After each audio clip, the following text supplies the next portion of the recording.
A Uber decretou a falência, o fim da tarifa dinâmica, ao substituir o multiplicador variável por um valor fixo. E isso tem um impacto profundo na expectativa de ganhos e na forma como os motoristas que dirigem pela plataforma vão se comportar de agora em diante. Embora a empresa tenha dito que se trata de um teste e que periodicamente vai ouvir a opinião de motoristas, a gente sabe que isso, como sempre foi, é uma balela. Afinal de contas, nada importa do que diz respeito a motoristas. E essa história de que ela vai ouvir a gente, vai saber se está agradando ou não, é conto do vigário. Para você que não me conhece, está no canal pela primeira vez, eu sou Cláudio Sena, motorista de aplicativos em Salvador desde 2016. Vamos lá. Tem vários motivos pelos quais a Uber adotou essa mudança no sistema de tarifa dinâmica. O primeiro deles é que, ao contrário do que você pensa, para a empresa não é vantagem ter tarifa dinâmica. Perceba, já é um dado comprovado pelo algoritmo, já está no relatório da Uber, que aquele cliente, principalmente de baixa renda, que num determinado dia, num fim de semana, por exemplo, ele paga R$50 por uma viagem, que habitualmente ele paga 15 ou 18, ele vai ficar 1 ou 2 dias sem utilizar Uber para compensar aquele gasto a mais que teve naquele dia. Isso não interessa para a empresa, porque o ganho a mais que vem num dia afeta a rotatividade, a quantidade de viagens nos dias seguintes. Afinal, a empresa entende que quando o cliente paga a mais e deixa de usar, ele foge daquela filosofia básica da empresa de que são viagens baratas a qualquer hora do dia ou da noite. Com essa mudança, a empresa pretende que seus clientes se habituem a uma pequena variação de valor que não os impeça de continuar utilizando pelos dias seguintes.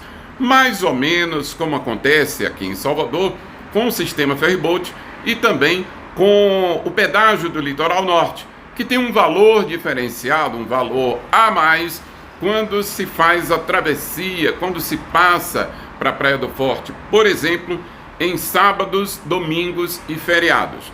Todo mundo sabe que tem aquele valor, sabe que é a mais, mas ninguém reclama, ninguém deixa de fazer a viagem por estar pagando a mais naqueles dias específicos. É mais ou menos isso que a Uber tem em mente, que o cliente se habitue a pagar R$1 e pouco, R$2, R$3, vai dizer, é pouca coisa, não tem problema não, posso utilizar normalmente hoje, amanhã e depois. Um detalhe importante para o qual eu chamo sua atenção. Você sabe que a Uber é uma empresa que controla a rotina das pessoas, principalmente de motoristas. E quando há tarifa dinâmica, abundante e frequente, como ocorria recentemente em finais de semana, nos horários de pico, a empresa perdia o controle sobre motoristas. Veja bem, o motorista que vem na segunda, terça, quarta, quinta e está fazendo ali R$150, R$200 por dia. Quando chega sexta, sábado e domingo, em 3 dias, ele faz R$1.500, R$1.800 numa jornada bem longa, faturou bastante. O que é que esse motorista habitualmente faz? Tira um merecido descanso de segunda a terça-feira. Alguns já tinham passado a trabalhar quinta, sexta, sábado e domingo.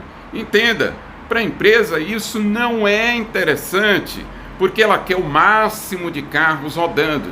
E se o motorista se dá, como todo cidadão tem direito, ao luxo de descansar, prejudica a operação da Uber. Tenha em mente que a Uber é uma empresa escravagista. Quanto mais ela puder explorar a nossa mão de obra, melhor para o negócio dela.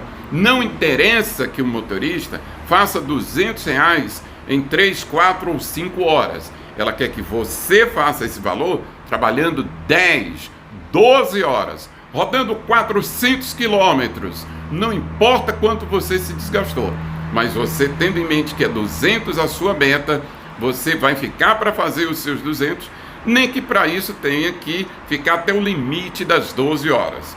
Entendeu?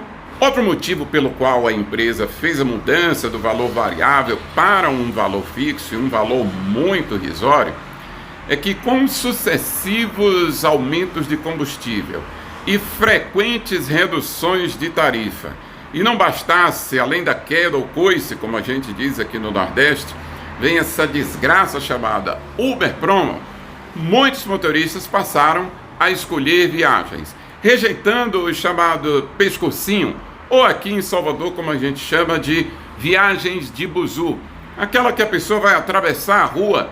Esses clientes passaram a sofrer com a falta de carros, graças a motoristas como eu, que destaquei isso nesse vídeo que aparece aqui. Estabeleci que viagens para mim tem que ter um valor mínimo de R$20. Não importa que seja pescocinho, mas a viagem precisa ter um mínimo desse valor. O meu problema não está exatamente na distância a percorrer naquela viagem, mas no valor irrisório da tarifa. Então, como muitos motoristas passaram a não realizar esse tipo de viagem, prejudicando a filosofia da empresa e maculando a imagem dela perante os clientes, ela altera esse valor e, detalhe, ela está com isso estimulando, ou procurando estimular que motoristas passem a fazer os pescocinhos, e as viagens longas deixaram de ser atrativas.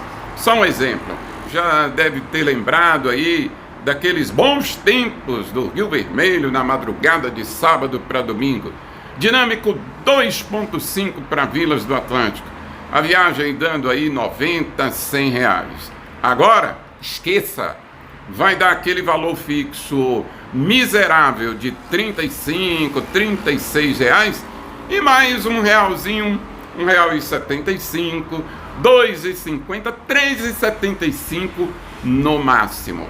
Então, como você pode perceber, as mudanças são para beneficiar o cliente, para aumentar a quantidade de carros que a Uber tem disponível para atender esses clientes, habituá-los a um valor de preço de banana podre, mas você, motorista, não vai ganhar efetivamente nada. Aliás, você só perde com essa mudança na tarifa dinâmica. Eu recomendo o óbvio para você. Quando a Uber mandar aquele questionário, o que é que você está achando, dê a sua nota, diga que não, eu prefiro o valor variável. Dificilmente a empresa vai mudar, mas pelo menos a gente não deixou de falar das flores, como canta o poeta Geraldo Vandré. Essa foi a opinião do Cláudio Sena. Você fica à vontade nos comentários para dizer aquilo que você pensa. No vídeo de hoje, a gente fica por aqui. Um forte abraço. Tamo juntos.